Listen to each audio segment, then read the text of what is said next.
Hello students, welcome back to my channel. तो हम solve कर रहे थे वर्क एनर्जी के क्वेश्चंस और हमने क्वेश्चन नंबर 37 तक सॉल्व कर लिया था। और आज देखेंगे क्वेश्चन नंबर 38। चलिए देखते हैं। क्वेश्चन नंबर 38 एक बहुत ही इंटरेस्टिंग क्वेश्चन है। इसमें दिया है कि एक चेन है जिसका 2/3 लेंथ टेबल के बाहर हैंग कर रहा है। ठीक है, सॉरी, L/3 लेंथ पे है, टेबल के बाहर हैंग कर रहा है। 2/3 लेंथ टेबल के ऊपर है। ये दिस इज L/3। ठीक है, तो मुझे पता करना है कि इस चेन को पूरे के पूरे टेबल पे लाने में, यानी कि पूरा का पूरा जब टेबल पे ले आएंगे तो क्या होगा। ये ऐसे पूरा का पूरा टेबल पे आ जाएगा। ये मैंने ऊपर बताया है बस ऐसे दिखाने के लिए। ये टेबल के ऊपर ही है, खींच के इसको ऐसे कर दिया है, एकदम फ्लैट हॉरिजॉन्टल टेबल के ऊपर रख दिया है। तो इसमें कितना वर्क लगेगा। ठीक है, तो जब फ्लैट हॉरिजॉन्टल टेबल पे रख देंगे तो क्या कर रहे हैं, हम चेन को खींच रहे हैं, ऊपर की ओर खींच रहे हैं, यानी कि ग्रेविटेशनल पोटेंशियल एनर्जी जो है चेन का बढ़ा रहे हैं। तो कितना ग्रेविटेशनल पोटेंशियल एनर्जी बढ़ा रहे हैं हम, तो हम टेबल को जो है इसको रेफरेंस लाइन मान लेते हैं। ठीक है, तो जब पूरा का पूरा टेबल पे आ जाएगा, यानी कि रेफरेंस लाइन पे आ जाएगा, मतलब जो चेन का ग्रेविटेशनल पोटेंशियल एनर्जी है that will be equal to 0। तो इनिशियल कितना ग्रेविटेशनल पोटेंशियल एनर्जी है वो देख लेते हैं। तो चलिए हम इसके लिए यहाँ से एक x लेंथ पे एक dx एलिमेंट कट कर लेते हैं। This is my dx element. और इस छोटे से एलिमेंट का जो एनर्जी है वो कितना होगा, that will be equal to mass. छोटे से एलिमेंट का mass is dm into g into h। What is the height, height is -x, क्योंकि ये रेफरेंस लाइन के नीचे है। ठीक है, अब व्हाट इज़ dm, तो देखिए हम जो है मास अपॉन लेंथ, जो यूनिट मास है, इसको हम लैम्डा मान लेते हैं। और ये लैम्डा तो कांस्टेंट है, दिस इज़ कांस्टेंट। क्यों कांस्टेंट है, क्योंकि यूनिफॉर्म चेन ऑफ मास दिया हुआ है, यूनिफॉर्म चेन है, तो मास जो है हर एक जगह पे सेम है। तो यहाँ से dm को क्या लिख सकते हैं, dm can be written as lambda into length that is dx minus g into x, यानी कि minus lambda g x dx। तो u कितना हो गया, u will be equal to minus lambda g integration x dx। कहाँ से कहाँ तक इंटीग्रेट कर रहे हैं, 0 से L/3 तक। x मेरा कहाँ से कहाँ तक वैरी करेगा, x यहाँ पे 0 सरफेस पे और नीचे ये L/3 तक जा रहा है x। तो आप जब इसे सॉल्व करोगे तो माइनस लैम्डा जी x² अपॉन 2, इसका लिमिट 0 टू L/3 डाला तो ये आ गया माइनस लैम्डा जी L² अपॉन 18। और लैम्डा इंटू L क्या होगा, यानी कि पूरे चेन का mass is m minus mgl upon 18। That's it. अब मुझे वर्क डन निकालना है, तो work is u final minus u initial. u final जब पूरा का पूरा मास मेरा टेबल पे आ गया तो gravitational potential energy 0 minus initial क्या है, माइनस mgl/18। तो वर्क डन आ गया यहाँ से mgl/18 and this is the answer. चलिए चलते हैं नेक्स्ट क्वेश्चन पे, क्वेश्चन नंबर 39। क्वेश्चन 39 में कहा है, फिर से सेम सिनेरियो है, फिर से चेन है, चेन का 2L/3 मास टेबल के ऊपर है, L/3 मास नीचे की ओर हैंग कर रहा है। इस बार देखिए ये 2L/3 ऊपर की ओर हैंग कर रहा है और इस बार टेबल मेरा रफ़ है, ये चीज़ ध्यान रखना आप। ठीक है, और ये इस तरफ को मूव कर रहा है, तो फ्रिक्शनल फोर्स किधर लगेगा, frictional force will act towards this side. ठीक है, अब फिर से हम यहाँ से एक छोटा सा एलिमेंट कट करते हैं। मुझसे देखिए यहाँ पे पूछा है वर्क डन बाई फ्रिक्शन। तो एक चीज़ देखिएगा, वर्क डन बाई फ्रिक्शन जो होगा ना, ये सिर्फ ये लेंथ के नीचे जाने के कारण होगा। ये जो है ये पार्ट नीचे जा रहा है उसके कारण नहीं होगा, क्योंकि इसका डिस्प्लेसमेंट नीचे की ओर है और फ्रिक्शन मेरा लग रहा है साइड में। तो दोनों के बीच का एंगल कितना है 90 डिग्री, और cos 90 होता है 0, यानी कि परपेंडिकुलर जब भी होगा मेरा फोर्स और डिस्प्लेसमेंट तो उसका वर्क डन 0 आएगा। लेकिन जो ये पार्ट है ये तो मेरा इधर की ओर शिफ्ट करेगा ना, तो इसके कारण तो कुछ ना कुछ वर्क आएगा ही, और वही मुझे पता करना है। तो चलिए फिर से मेरा वही केस रहेगा, x लिया है इस बार, फिर से ये dx एलिमेंट है, ठीक है। अब ये dx एलिमेंट को ज़रा देखते हैं। ये जो मेरा dx एलिमेंट है ये टेबल पे रखा हुआ है, इस पे फोर्सेस क्या क्या लग रहे होंगे। इस तरफ में लग रहा होगा कुछ mu into N, what is N, नीचे की तरफ dm इंटू जी, ऊपर में n, and n is equal to dm into G. तो यानी कि mu into N is dm into G. This is my force of friction. बस इतना आपको समझ में आ गया ना, इसके बाद अब कुछ नहीं है। वर्क डन बाई फ्रिक्शन जो होगा dWf इस छोटे से एलिमेंट के लिए, this will be equal to force is mu dm into G into displacement इसको कितना इधर की ओर जाना है, तो ये डिस्टेंस x है, x इसको पूरा टेबल के एज तक जाना है, this distance is x into cos theta is -1।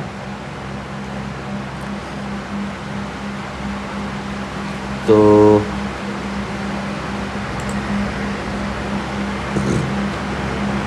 ठीक है, अब बस अब dm मेरा क्या होता है, dm इज़ लैम्डा dx, तो minus mu G lambda x dx, और x मेरा कहाँ से कहाँ तक वैरी करेगा, 0 से लेकर के 2L/3 तक। यही मेरा WF है, वर्क डन बाई फ्रिक्शन। इसको आप कैलकुलेट करोगे तो mu G L x²/2 from 0 to 2L/3। तो फर्दर इसे सॉल्व करोगे तो ये आ जाएगा माइनस 2 to 4/9, यानी कि 2/9 म्यू जी लैम्डा L², और lambda into L is m, यानी कि -2/9 mu mgl, and this is the answer. Next question number 40 देखते हैं। A block of mass 1 kg is placed at a point A on a rough track। ये एक diagram दिया है, चलिए ये डायग्राम बना लेते हैं।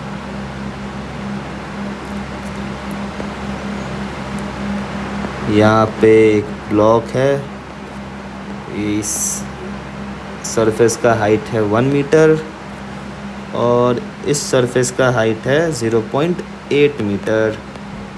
This point is A and this point is B।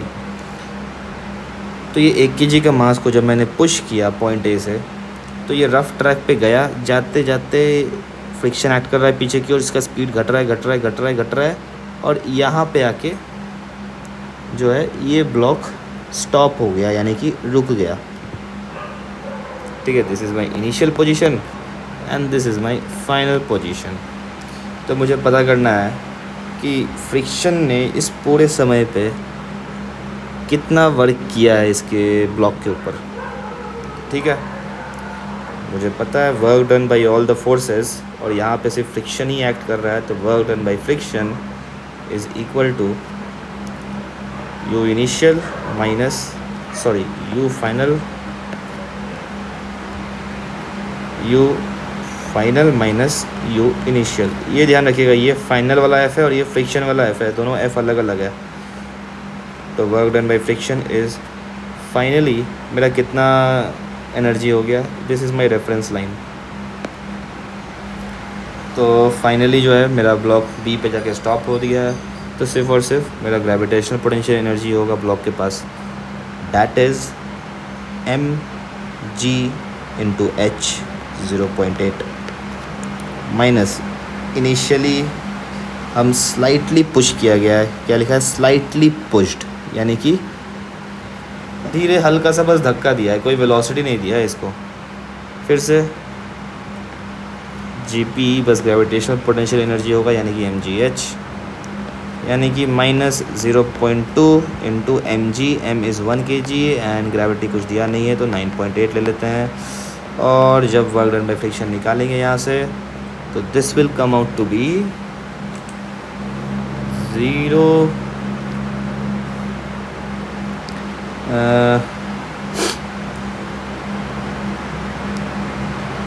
Into 2, यानी कि minus 1.96 joules, and this is the answer. Next question number 41। देखिए, a block of mass 5 kg is suspended from the end of a vertical spring. एक spring लिया है, यहाँ से एक block of मास जिसका लेंथ है 5 kg, इसको सस्पेंड किया हुआ है और ये लिखा है कि ये 10 सेंटीमीटर स्ट्रेच होया हुआ है under the load of block, यानी कि जो स्प्रिंग फोर्स है kx will be equal to mg, और मुझे ये x दिया है 10 सेंटीमीटर्स, यानी कि 0.1 मीटर्स। तो what will B k will be mg upon x, m is 5 into 10, gravity मुझे दिया है 10 अपॉन 0.1, तो यहाँ से k का वैल्यू मिल गया मुझे 500 न्यूटन पर मीटर। अब बोला है कि इस पॉइंट से the block is given a sharp impulse from below so that it acquires an upward speed of 2 metres per second, how high it will rise. बोला है कि यहाँ से मैंने इसको एक 2 मीटर्स पर सेकेंड का एकदम इंस्टेंट वेलोसिटी दे दिया इसको, तो ये ब्लॉक कितने ऊपर तक जाएगा, मैक्सिमम हाइट बताना है मुझे। ठीक है, अब एक चीज़ देखिएगा, कहाँ तक ये जाएगा, जहाँ तक इसका वेलोसिटी, जब तक ये ज़ीरो ना हो जाए, वेलोसिटी ज़ीरो ना हो जाए वहाँ तक जाएगा। तो ये मेरा इनिशियल स्टेट है and this is my final state of the block. ठीक है, और मुझे यहीं से हाइट बताना है, तो हम इसको रेफरेंस लेवल ले लेते हैं, this is my reference line. तो u इनिशियल क्या है मेरे पास, ब्लॉक के पास रेफरेंस लाइन के ऊपर है और सिर्फ एक वेलोसिटी है, यानी कि सिर्फ काइनेटिक एनर्जी है, half m v square, that is 10 joules. और u फाइनल क्या होगा, what will be u final. तो देखिए, यहाँ एक देखने वाली चीज़ है, मेरा जो स्प्रिंग है ना वो अभी इलोंगेशन में है, यानी कि अभी ये 0.1 मीटर्स इलोंगेशन में है। मान लीजिए ये मेरा एक नेचुरल लेंथ है स्प्रिंग का, यहाँ से ये इलोंगेट हुआ है। फिर जैसे ही वेलोसिटी देंगे तो पहले मेरा स्प्रिंग जो है कॉन्ट्रैक्ट होते होते एक अपने नेचुरल लेंथ पे आएगा, उसके बाद फर्दर ये कुछ कंप्रेस हुआ होगा। ठीक है, मान लीजिए ये कंप्रेशन जो है दिस इज़ x। तो जो फाइनल जो एनर्जी होगा सिस्टम का, व्हाट इज़ दैट। एक चीज़ और मैं भूल गया, सॉरी, एक चीज़ और मैं क्या भूल गया, ये जो इनिशियल एनर्जी है ब्लॉक के पास, एक काइनेटिक एनर्जी तो है ही, प्लस स्प्रिंग के पास एक इलास्टिक पोटेंशियल एनर्जी है, दैट इज़ हाफ के एक्स स्क्वायर, एक्स इज़ 0.1 का होल स्क्वायर, ठीक है। और के मैंने निकाल चुका है, डेट इज़ 500। तो इसको दोबारा से जब करेंगे तो ये कितना आ गया, 500 इंटू 0.01, 5/2 यानी कि 2.5, 10 + 2.5 इज़ 12.5 जूल्स। जब भी स्प्रिंग रहे इस बात का हमेशा ख्याल रखिए। देखिए मैं भी भूल गया था पहली बार में, लेकिन बाद में फिर अभी याद आया, ठीक है। अब फाइनली देखिए, फाइनली क्या हो रहा है, स्प्रिंग का वेलोसिटी 0 हो गया, तो काइनेटिक एनर्जी 0। पोटेंशियल एनर्जी कितना है, ग्रेविटेशनल पोटेंशियल एनर्जी जो टोटल हाइट होगा यहाँ से यहाँ तक, दैट इज़ 0.1 + x, यानी कि mg into h, that is 0.1 + x, 0.1 + x plus इसका खुद का एक स्प्रिंग का खुद का जो ये रहेगा elastic potential energy, that is half के एक्स स्क्वायर, हाफ के इज़ 500 इंटू एक्स स्क्वायर। अब वेलोसिटी जब एक बार दे दिया उसके बाद तो ब्लॉक पे कोई एक एक्सटर्नल फोर्स नहीं लगा है, तो इनिशियल और फाइनल्स एनर्जी जो होगी वो कंजर्व्ड रहेंगी, यानी कि 12.5 शुड बी इक्वल टू, ये एक्सप्रेशन को हम थोड़ा सा सिंप्लीफाई कर लेंगे तो this will B 5 + 50x + 250x square, ठीक है। यानी कि यहाँ से this will B 5 + 50x + 250x square, यानी कि 250x स्क्वायर + 50x, और 12.5 - 5 इज़ -7.5 इक्वल टू 0। अब यहाँ से हमें एक क्वाड्रेटिक इक्वेशन मिल गया है। अब इस क्वाड्रेटिक इक्वेशन को अब सॉल्व करने के लिए तरीके तो है बहुत सारे, बट हम जो है सिंपल मैं आपको दिखा देता हूँ कैसे सॉल्व होगा ये। ज़्यादा इसमें कुछ खास दिमाग नहीं लगाना है, आपको मालूम है ये सिंपल 10th की चीज़ है, ठीक है। तो मैं डायरेक्टली इसे सॉल्व करके आपको रूट्स बता दे रहा हूँ। एक आएगा जो x1 विल बी, एक तो 0.1 आएगा, दूसरा x2 is coming out to be -0.3, ठीक है। अब देखिए मुझे क्या लेना है, ये पॉजिटिव वाला रूट जो है ना, this will be my answer, यानी कि x इज़ 0.1, टोटल हाइट मतलब कितना होगा 0.1 + 0.1, टोटल जो हाइट होगा h इज़ 0.1 + x, यानी कि 0.2 मीटर्स। अभी जो नेगेटिव रूट आया ना, इसका क्या सिग्निफिकेंस है, इसका ये मतलब है कि देखिए हमने अभी जो है वेलोसिटी ऊपर की ओर दी है, लेकिन एनर्जी मेथड में हम डायरेक्शन कुछ भी नहीं देखते, ठीक है। तो अगर हम ये वेलोसिटी नीचे की ओर देते 2 मीटर पर सेकंड से, तो ये स्प्रिंग 3.3 मीटर्स और इलोंगेट होता। इसका ये मतलब है टोटल जो इलोंगेशन होता है ना स्प्रिंग में, वो 0.3 मीटर्स का होता है। This is the significance of negative root. तो सर हमें कैसे पता चलेगा कि हमें पॉजिटिव वाला लेना है या नेगेटिव वाला लेना है?